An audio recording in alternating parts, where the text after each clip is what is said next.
Assalamualaikum warahmatullahi wabarakatuh. Apa kabar anak-anak bapak sekalian? Alhamdulillah sehat semuanya ya. Nah, baiklah sebelum kita mengawali pembelajaran kita, ada baiknya kita membaca doa sebelum belajar ya. Nah, Bapak minta tolong kepada ketua kelas, kepada Rizky untuk memimpin doanya. Baik, terima kasih kepada Rizky telah memimpin doa. Nah, sebelum mengawali pembelajaran, Bapak ingin bertanya nih. Bapak kan ini absen nih, tapi langsung saja ya kayaknya ya. Bapak pengen bertanya kepada anak Bapak sekalian, adakah di antara anak Bapak yang tidak masuk pada saat hari ini? Pengen tahu teman-teman yang tidak masuk pada hari ini? Siapa? Andre. Kenapa Andre tidak masuk? Sakit. Oh, kita doakan ya, mudah-mudahan Andre ini cepat sembuh dan cepat datang dan kami berkumpul bersama kita kembali ya. Amin. Baiklah, pada hari ini Bapak akan menyampaikan materi tentang sejarah, yang mana materi ini berjudulkan tentang turunnya wahyu pertama kepada Nabi Muhammad SAW, dan ini menjadi pertanda bahwasanya Nabi Muhammad SAW diangkatnya menjadi Nabi dan Rasul. Bisa dikatakan judul besarnya yakni diangkatnya Nabi Muhammad menjadi Nabi dan Rasul.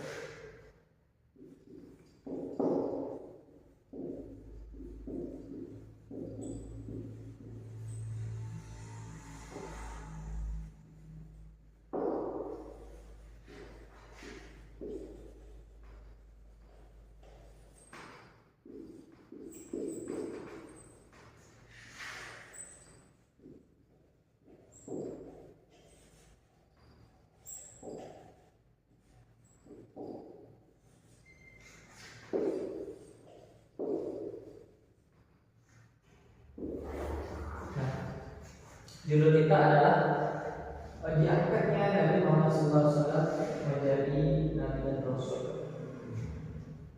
Awalnya Nabi Muhammad SAW ini diangkat menjadi Rasul pada siapa? Ada yang tahu? Mungkin ada yang tahu, tapi ada juga yang tidak tahu ya. Nah, di sini Bapak akan membahasnya. Jadi sebelum Bapak akan membahasnya, jadi Bapak minta tolong kepada anak Bapak sekalian untuk memperhatikan baik-baik, mendengarkan baik-baik, lalu menyimpannya ke dalam memori anak-anak Bapak sekalian ya. Maksudnya menyimpan, mencernanya baik-baik, karena ini adalah tentang sejarah, dan sejarah yang paling penting adalah sejarah Nabi Muhammad SAW, karena kita adalah orang Islam, jadi patutlah kita mengetahui tentang sejarah Nabi Muhammad SAW. Jadi tolong ya anak Bapak dengarkan baik-baik. Nah, nanti ketika anak Bapak mendengarkan dengan baik-baik, nanti Bapak akan kasih soalan loh, akan kasih pertanyaan loh. Di setiap masing-masing anak Bapak akan memberikan pertanyaan. Nah, kalian mengerti nggak? Kalian tahu nggak? Kalian paham nggak? Kalian mendengarkan baik-baik nggak apa yang telah Bapak jelaskan di depan ini? Oke? Jadi jangan ada yang bermain loh, jangan ada yang bermain bercanda gurau sama teman sebangkunya, jangan ada yang ngobrol sama teman sebangkunya, nanti hilang fokusnya dan tidak memperhatikan Bapak. Nah, nanti nggak dapat dalam pembelajarannya, kan? Nah, jadi perhatikan baik-baik. Nah, permulaan Nabi Muhammad SAW ini diangkat diutus menjadi seorang Nabi dan Rasul. Awalnya ketika Nabi mendapatkan wahyu pertama. Inilah pertanda bahwasanya Nabi Muhammad SAW diangkat menjadi seorang Nabi dan Rasul. Nah, kapan sih Nabi Muhammad SAW ini mendapatkan wahyu pertama itu? Nabi Muhammad SAW ini mendapatkan wahyu pertama di dalam Gua Hira, di Bukit Jabal Nur, di dalam Gua Hira pada tanggal 17 Ramadan tahun 1610 Masehi. Yang diantarkan oleh malaikat Jibril, yang diperintahkan oleh Nabi yang diminta oleh Allah Subhanahu wa taala. Wahyu yang pertama kali itu turun apa? Wahyu yang pertama kali turun adalah surah Al-Alaq. Ingat itu. Wahyu yang pertama kali turun itu surah Al-Alaq. Ya. Surah Al-Alaq dari ayat 1 sampai, ada yang tahu siapa yang sering membaca buku sejarah Maria? Siapa yang pernah mendengar ceramah-ceramah tentang sejarah? Pasti ada yang tahu. Nah, dari ayat 1 sampai 5. Ya, betul. Dari ayat 1 sampai 5. Di dalam wahyu itu terjelaskan perintah yang pertama kali diturunkan oleh Allah Subhanahu wa taala kepada Nabi Muhammad SAW yang berbunyi, "Iqra bismi rabbikal ladzi khalaq." Bacalah dengan menyebut nama Tuhanmu yang menciptakan. Ketika malaikat Jibril datang mendatangi Nabi Muhammad, lalu kemudian berkata kepada Nabi Muhammad, "Iqra." Bacalah.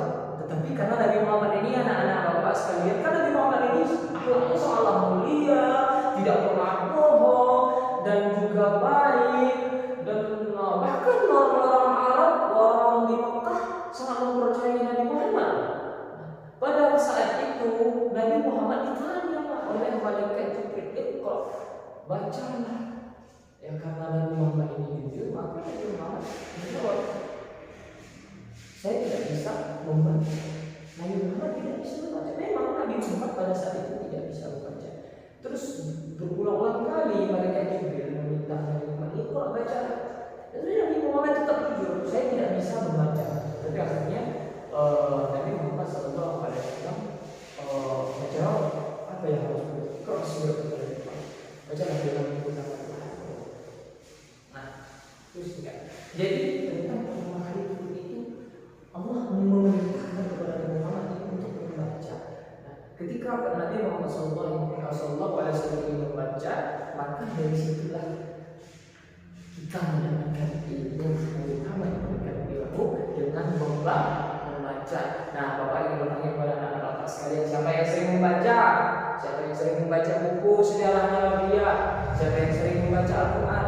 Berarti dia telah melakukan suatu perbuatan yang dianjurkan oleh agama Islam dan dilakukan oleh Nabi Muhammad SAW. Jadi siapa yang membaca berarti sama seperti Nabi dong. Nah, kalau kita membaca anak-anak Bapak sekalian, maka kita akan mendapatkan ilmu. Semakin banyak kita membaca, semakin banyak wawasan yang kita dapat dari apa yang kita baca. Kita bisa membedakan loh.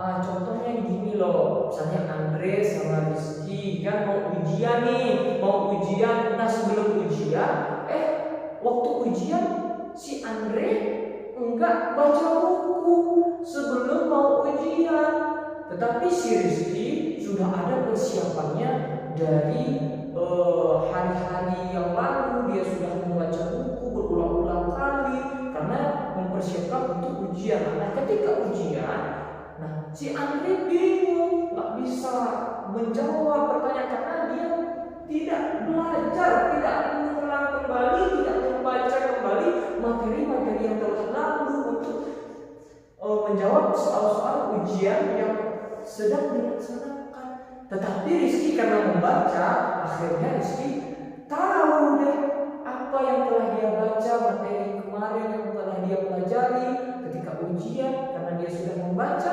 ketika ujian dia bisa menjawab soalan-soalan tersebut. Nah, itu contohnya anak-anak Bapak sekalian. Jadi kepada anak-anak Bapak harus rajin membaca ya. Nah, itu pertanda dari Muhammad SAW mendapatkan wahyu pertama kali. Ingat Bapak ya, Nabi Muhammad SAW pertama kali mendapatkan surah Al-Alaq dari ayat 1 sampai 5. Nah, turunnya wahyu pertama kali Nabi Muhammad SAW ini di mana?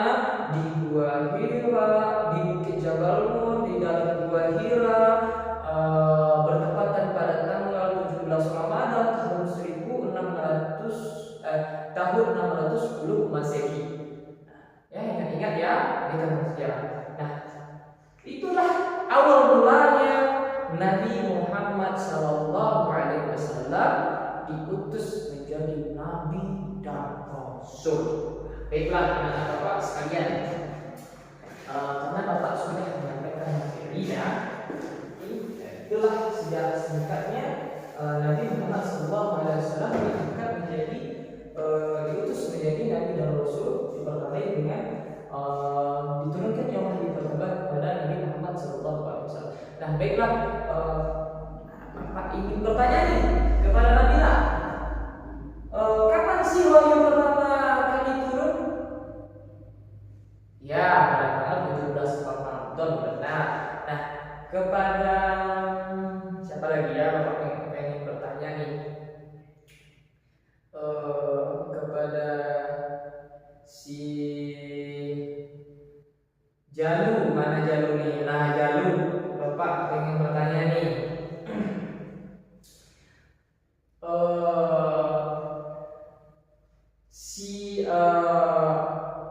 Surah wahyu yang pertama turun kepada Nabi Muhammad SAW, Quran surah Al-Alaq dari ayat 1 sampai, ya benar, dari ayat 1 sampai 5.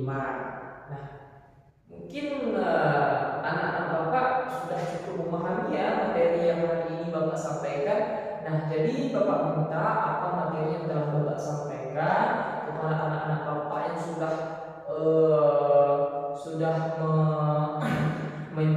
memahami, mendengarkan baik-baik, menyimak baik-baik. Bapak ucapkan terima kasih ya. Nah, di sini Bapak ingin memberikan tugas nih sama anak-anak Bapak sekalian. Tugas untuk di rumah ya. Tugasnya kan dalam Quran surah Al-Alaq ini kan kita diperintahkan pertama kali kepada Nabi itu kan untuk membaca. Nah, jadi Bapak ingin kepada anak-anak Bapak untuk selama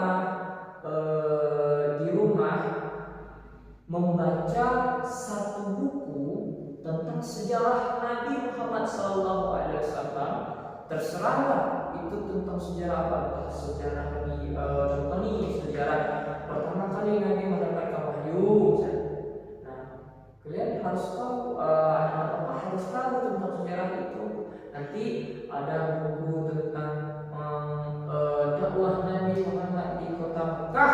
Nah, baca buku itu, ya. Tidak harus sih satu buku Bapak inginkan anak-anak Bapak membaca dan menamati satu buku itu, tidak. Tetapi Bapak ingin anak-anak Bapak mendapatkan satu materi dalam buku itu, membaca, memahami sejarah di dalam buku itu, dan mencari hal-hal yang penting di dalam buku itu tentang sejarah yang telah kita baca tentang Nabi Muhammad SAW.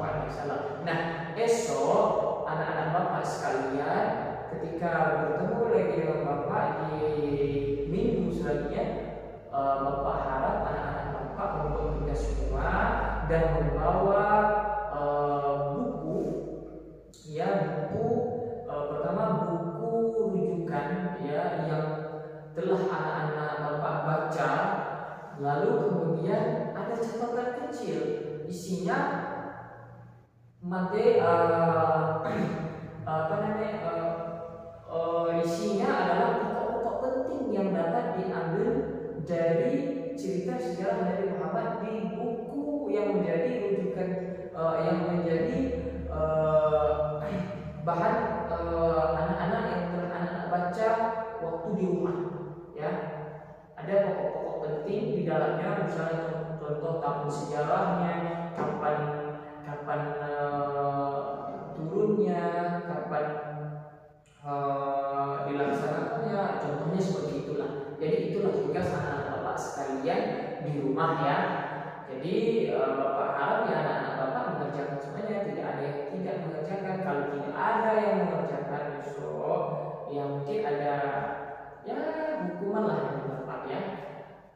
Jadi tadi kan Bapak bilang siapa yang menjawab pertanyaan Bapak ketika pembelajaran, nanti Bapak kasih reward. Nah, jadi anak-anak Bapak yang sudah menjawab pertanyaan Bapak tadi nanti datang ke kantor ya, nanti Bapak kasih lewat ya.